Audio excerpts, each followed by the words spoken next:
Welcome back, guys. It is July already. Summer is going too fast. But I want to let you know this month we're going to be talking about creating a belonging classroom. How can you make sure that all of your students feel like they belong in your classroom? And today we're going to talk about fostering self-awareness. When your students learn to be self-aware, they open themselves up to growth. So today we're going to talk about 3 ways you can help foster that self-awareness in your students. Before we get started though, I want to encourage you, hit that subscribe button so you don't miss a thing. Share these episodes with those who will also benefit. And please leave a review, 5-star rating, wherever you're listening. I would love to hear from you. Welcome to Behavior Strategies for Class. I am Diane Bachman, your behavior paraprofessional with over 15 years of experience working in special education. And I'm so glad you're here because I'll be teaching you about social emotional learning, behavior strategies, trauma-informed care, and more. So if you are tired of being frustrated and not knowing what to do with your students who have challenging and disruptive behavior, you're in the right place.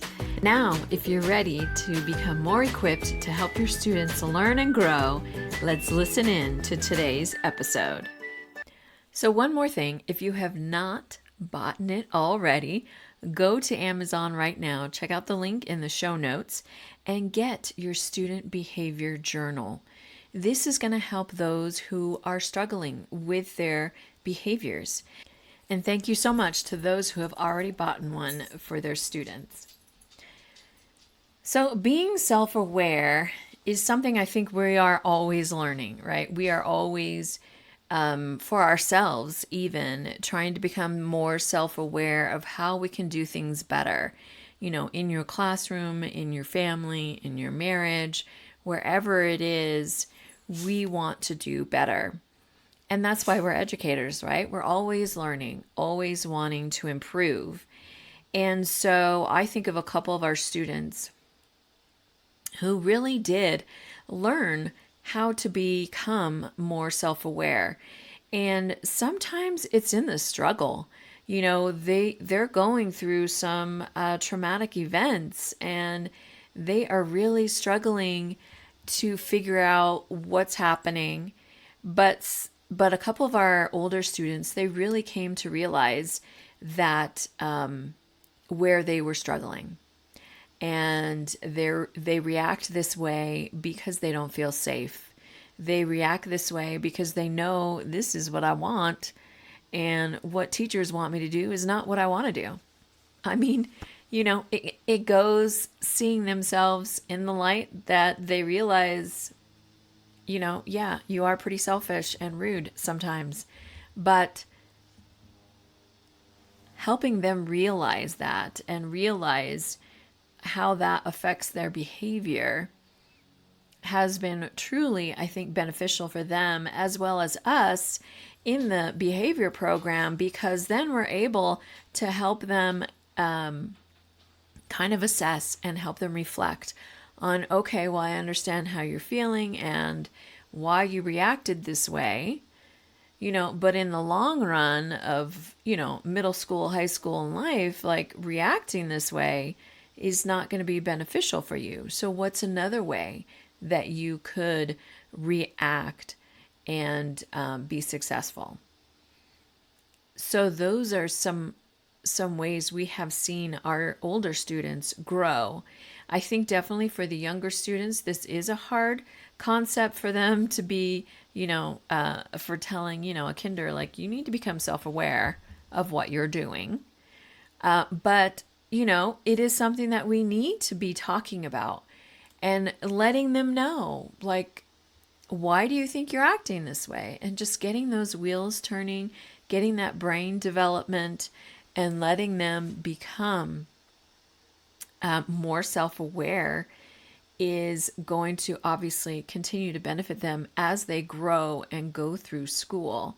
So it was great to see our 2 older students become more self-aware and be able to grow from that, whether we think it's growing in the right way or not. You know what I mean?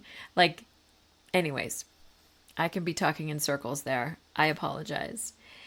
But let's get back to self-awareness. What is it? What really is it? So it's really the ability to know and understand your own thoughts and emotions. And like I said, see how those affect behaviors.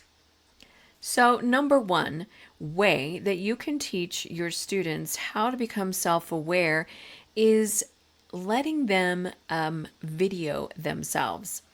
I know there's a lot of different apps out there that you can use that is like a video diary. I know a lot of students would rather just talk than try and write things out. And so this also gives them that opportunity to reflect and express how they're feeling, what they're going through. Maybe it's, when they first come back to school, how are they feeling about being back in school? And all the things that they're going to learn that year. It just is a great way for them to have control over that. And so that they can, again, use their voice in expressing and learning more about themselves. And this could be like, mid-year going back to this first video and seeing already the growth that they have had. Number two is what we've touched on already, and that is that self-reflection. So self-reflection is just helping them understand how they learn and how they can see progress. Because you want it to adapt to where you are in the school setting. So understanding how they learn is really important. And what are they feeling? Their feelings are important, but we want them to know that they can take time to look inside. Where are they really struggling? Where do they see their strengths? Where do they see where they can improve? Taking time to self-reflect is really important in a way that they can learn and become more self-aware. So number three, a way that you can foster self-awareness is journaling. So journaling, again, is a way that they can express what's going on in their little head.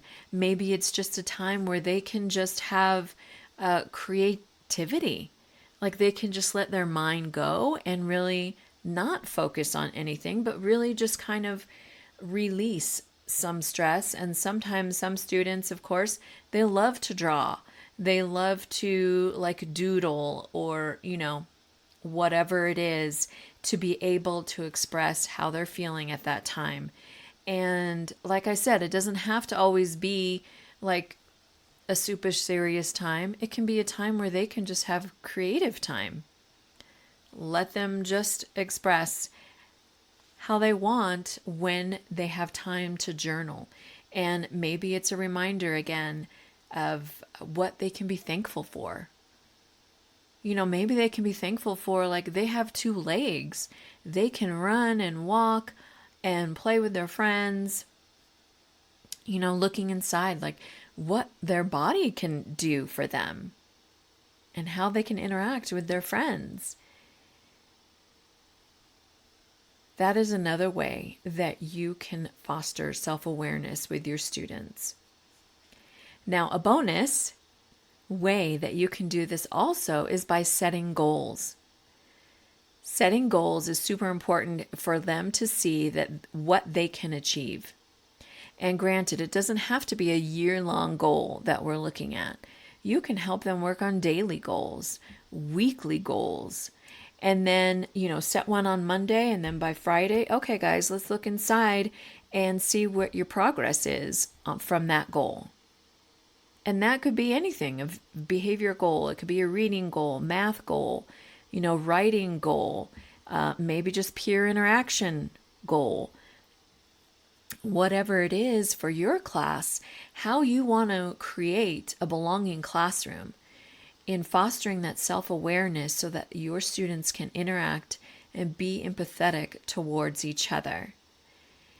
So, number one, a way that you can foster self-awareness with your students is by letting them create a video diary. They can express themselves as they go through different situations. Number two, self-reflection, where they understand how do they learn, what are their strengths, what are they struggling with.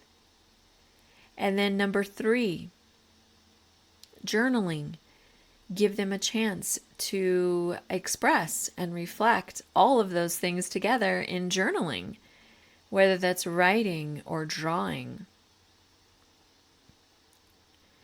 Number four, a bonus, is by setting goals. How can they work towards them? Are they tracking their progress?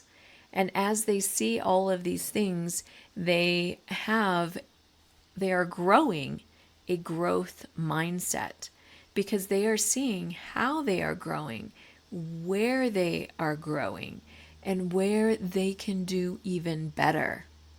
Because we want them to strive and continue to do and be even better. Because as they succeed in your classroom, they're going to continue to succeed in life. And that really is the ultimate goal. So I want to leave you with this quote from Lawrence Bossidy, and that is, self-awareness gives you the capacity to learn from your mistakes as well as your successes. It enables you to keep growing. And that, I know, is what you want for your students.